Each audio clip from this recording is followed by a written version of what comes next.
Il nous a dit, pour Moïse, que la pensée lui vint d'aller visiter ses frères.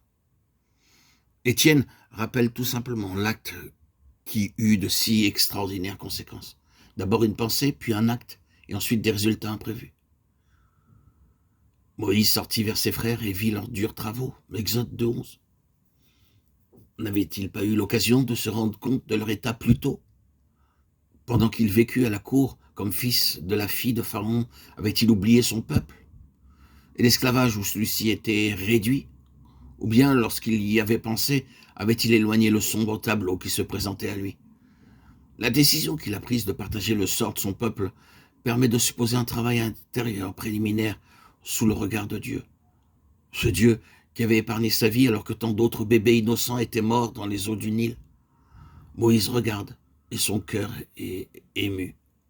Les paroles d'Étienne font supposer que déjà à ce moment-là, il avait conscience de sa mission qui était de délivrer Israël.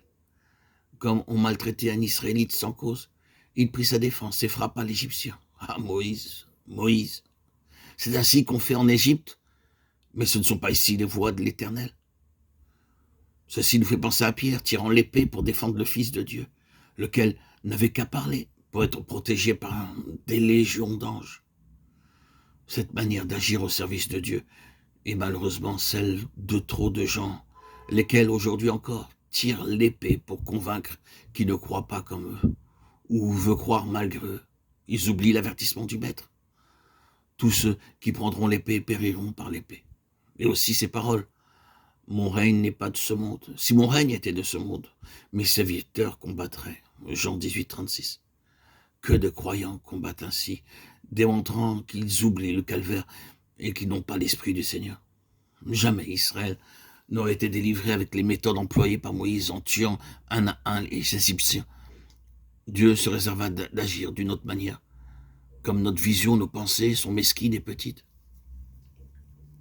Si seulement nous daignions nous donner à Dieu et nous adonner à le connaître, il accomplirait alors de grandes choses avec ses instruments humains. Dieu voulait sauver Israël en se servant de Moïse, mais à sa manière à lui.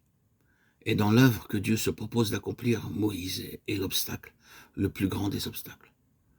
Que de temps il va falloir pour faire de cet homme fougueux une flèche polie, un instrument docile. Et Dieu commença l'éducation de Moïse par un échec. Moïse supposait que ses frères comprendraient que Dieu voulait les délivrer par son moyen. Peut-être effectivement aurait-il compris les desseins divins si Moïse avait employé des moyens appropriés. Il n'en fut pas ainsi.